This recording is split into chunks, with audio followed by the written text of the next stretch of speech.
This is the story of a kind black cat who taught a boisterous kitten about being considerate. In a quiet courtyard filled with flowers and butterflies lived a gentle black cat named Nina.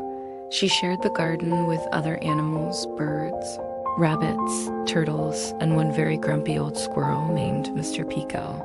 Nina loved to nap in the sunshine, chase falling leaves, and greet every creature she passed. Zuzu splashed into the pond and beckoned for Nina to join her. "Come on," she called.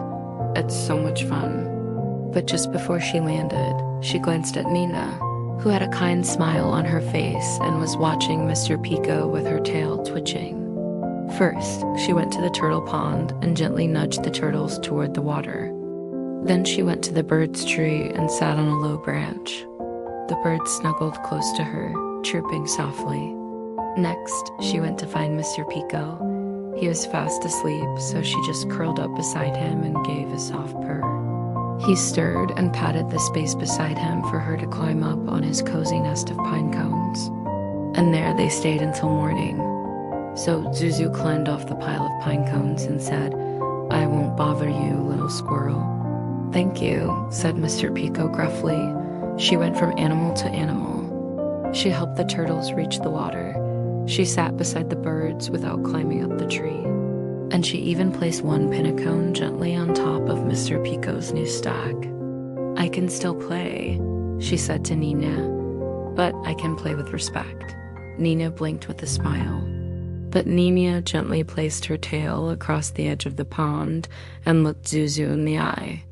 Nina lay in the sun, tail flicking, happy. She hadn't used words, only kindness, but that was all it took. Zuzu paused. "Are they scared?" she asked, looking at the turtles. "Yes," said Nina quietly. One day, a new kitten moved in. Her name was Zuzu, and she was loud. She was fast. She ran through flower beds, chased butterflies, and jumped on the turtles' backs. "Whoa, little lady," said one turtle. "You almost made me drop my flower." "Sorry," said Zuzu, "but I'm new here and I want to make friends." The turtle sighed and went on his way. Zuzu raced over to where Nina was napping. Wanna play," she said excitedly, batting at Nina's tail. Nina opened one sleepy eye, then curled up tighter.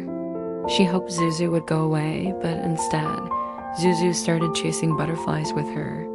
Nina got up and strolled over to the turtle pond. She liked to watch the turtles swim. Next, they passed the bird's tree. Zuzu bounded up the trunk. "Hello," she called to the birds. "Wanna play?" The birds flapped their wings and chirped loudly. Nina didn't scold her, though. She just lay down calmly at the base of the tree. Zuzu looked down at the flapping birds and then back at Nina. Slowly, she climbed down the tree.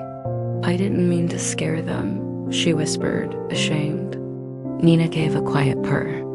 A little while later, they saw Mr. Pico busily stacking tiny pine cones. Zuzu bounced toward him.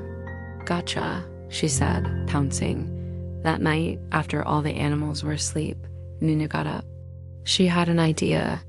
When the first rays of sunlight touched the courtyard, Zuzu got up. From that day on, the garden was peaceful again. The end.